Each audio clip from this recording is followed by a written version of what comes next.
नेहमी आपण साध्या पुऱ्या करतो, तिखट मिठाच्या पुऱ्या करतो, पालकाच्या पुऱ्या करतो. पण आज इथे मी एक गोड पुऱ्या घेऊन आलेली आहे. तर ह्या आहेत आंब्याच्या रसातल्या पुऱ्या. रंग किती सुंदर आलाय बघा आणि चवीला पण अतिशय अप्रतिम लागतात. उन्हाळ्याच्या सुट्टीमध्ये बघा मुलं घरी असतात आणि आपल्याला वेगवेगळे प्रकार हवे असतात. अशा वेळी तुम्ही अशा पुऱ्या करून ठेवल्यात तर मुलं अगदी आवडीने खातील. ब्रेकफास्ट करता किंवा संध्याकाळच्या स्नॅक्स करता अतिशय उत्तम प्रकार आहे. आंब्याच्या सीझनला आपण वेगवेगळे आंब्याचे प्रकार करतो. तर एकदा तुम्ही अशा ह्या पुऱ्या सुद्धा करून बघा, तुम्हाला सगळ्यांना खूप आवडतील. पुऱ्या आहेत त्यामुळे त्या आपण तेलात तळतो तरी सुद्धा ह्या पुऱ्या तेलकट होत नाही. मला मुद्दाम जवळनं दाखवते बघा, जरासुद्धा तेलकट अशी झालेली नाही. हाताला सुद्धा बघा अजिबात तेल लागलेलं नाही आहे. नमस्कार, श्रेयाज रेसिपीमध्ये आपलं सगळ्यांचं खूप खूप स्वागत आहे. तुम्हाला माझे व्हिडिओ आवडत असतील तर माझ्या व्हिडिओला लाईक करा, जास्तीत जास्त शेअर करा, तसेच माझ्या चॅनलला सबस्क्राईब करा, बेल आयकॉन प्रेस करायला विसरू नका. आमरसाच्या पुऱ्या करतोय, त्याच्याकरता इथे 2 वाट्या आंब्याचा रस घेतलेला आहे. मी इथे हापूस आंब्याचा रस घेतलेला आहे. तुम्ही कुठल्याही आंब्याचा रस घेतला तरी चालेल, पण तो घट्ट पाहिजे. त्याच्यामध्ये 1 वाटी साखर घालते.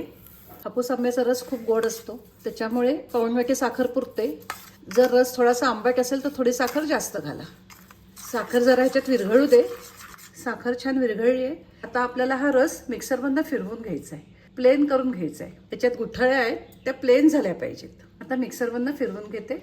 अगदी 10-15 सेकंदच फिरवून घेतलाय. छान प्लेन झालाय रस. आता एका मोठ्या बोलमध्ये हा रस घेते. आता ह्याच्यात 2 चमचे साजूक तूप घालते. तूप घट्ट आहे, तुम्ही जर पातळ तूप घातलं तर 3 चमचे घाला. तूप ह्याच्यात मिक्स करूया. थोडंसं मीठ घालते. तुम्ही थोडी वेलची पूड जरी ह्याच्यात आत्ता घातलीत तरी चालेल.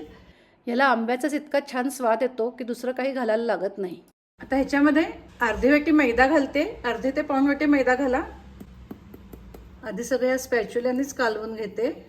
आता आपल्याला ह्याचा घट्ट गोळा करायचा आहे. त्याच्याकरता ह्याच्यात मावेल तेवढा थोडा मैदा आणि गव्हाचं पीठ मिक्स करायचं आहे. एकदम घालू नका, 1-1 वाटी करत घाला. तुम्ही मैदा न घालता नुसत्या कणकेच्या पुऱ्या केल्या तरी चालेल. अजून 1 वाटी घालते. नेहमीच्या पुऱ्यांना जशी आपण घट्ट कणिक भिजवतो तशीच ही कणिक भिजवून घ्यायची. हे पीठ आंब्याच्या रसातच भिजवायचं, पाणी वगैरे काही घालायचं नाही. हाताला तूप लावून घेतलेलं आहे. आता सगळं हातांनी चांगलं मळून घेते. हे बघा छान घट्ट गोळा झालेला आहे. या 2 वाट्या आंब्याच्या रसामध्ये अर्धी वाटी मैदा आणि 4 वाट्या गव्हाचं पीठ मावलेलं आहे. छान घट्ट गोळा झालेला आहे. आता लगेच पुऱ्या करायच्या. थोडं हाताला तूप लावून घेतलेलं आहे, ते आता ह्याला लावूया. थोडंसं वरून तूप लावायचं. तुम्ही जर हे जास्त वेळ ठेवून दिलं तर हे लूज पडेल. आता पुऱ्या करूया. ह्यातला एक लहान गोळा काढून घेते आणि बाकीचा झाकून बाजूला राहू दे. झाकून ठेवायचं.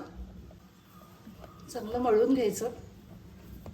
लागलं तर तुपाचा हात लावून घ्यायचा, तेलाचा तुपाचा, पण गव्हाचं पीठ लावायचं नाही. आता तुम्ही ह्याची एक मोठी पोळी करून लहान लहान पुऱ्या करू शकता किंवा आपल्या नेहमीसारख्या पुऱ्या करू शकता. मी आता नेहमीसारखेच लहान लहान चात्या करून पुऱ्या करते. पोळपाटाला तूप लावून घेतलेले, थोडंसं तेल लावलं तरी चालेल. आता पुरी करूया. अगदी पातळ नाही लाटायची, जास्त जाड नाही जास्त पातळ नाही, अशा पुऱ्या करायच्या. अशा मी 5-6 लाटून घेते पुऱ्या आणि मग तळते. हे बघा सगळ्या पुऱ्या लाटून झालेल्या आहेत. जास्त जाड नाही जास्त पातळ नाही, अशा लाटायच्या. हे बघा साईज दाखवते तुम्हाला, ह्याचा थिकनेस. आता पुऱ्या तळूया. किती छान दिसतात बघा पुऱ्या. फार सुंदर रंग आलेला आहे. कढईत तेल घेतलेलं आहे, तेल चांगलं तापलेलं आहे. आता पुरी घालते. असं तेल उडवायचं. हे बघा किती छान फुगली आहे पुरी.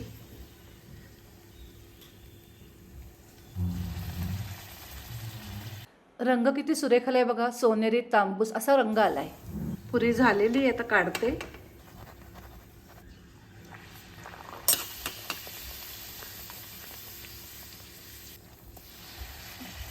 प्रत्येक पुरी फुगते बघा. आता अशा सगळ्या पुऱ्या तळून घेते. आंब्याच्या रसामुळे पुरीला अगदी छान सोनेरी असा सुंदर रंग येतो. पुऱ्या तळून झालेल्या आहे. आता मी उरलेल्या सगळ्या पुऱ्या करून घेते. हे बघा शेवटच्या सगळ्या पुऱ्या लाटून झालेल्या आहेत. आता ह्या मी तळून घेते. सुरुवातीला एकदाच मी पोळपाटाला तूप लावलं होतं, त्याच्यानंतर अजिबात तूप लावायला लागलं नाहीये.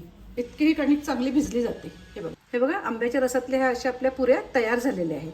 बघा प्रत्येक पुरी फुगलेली आहे. आता एकावर एक ठेवतो त्याच्यामुळे त्या थोड्याशा बसतात, पण प्रत्येक तळताना प्रत्येक पुरी फुगते. आणि ह्याच्यात आंब्याचा रस जरी घातला असला तरी ह्या पुऱ्या चिवट होत नाहीत, तर मऊनी खुसखुशीत होतात. हे आंब्याच्या रसामुळे चवीला तर अप्रतिम लागतात. आणि पुन्हा ह्या पुऱ्यांना 3-4 दिवस अगदी चांगल्या राहतात. मी घेतलेल्या मापामध्ये 40 ते 45 पुरी झालेली आहे. तेव्हा तुम्ही आंब्याच्या सीझनला नक्की अशा एकदा पुऱ्या करून बघा आणि मला कमेंटमध्ये सांगा.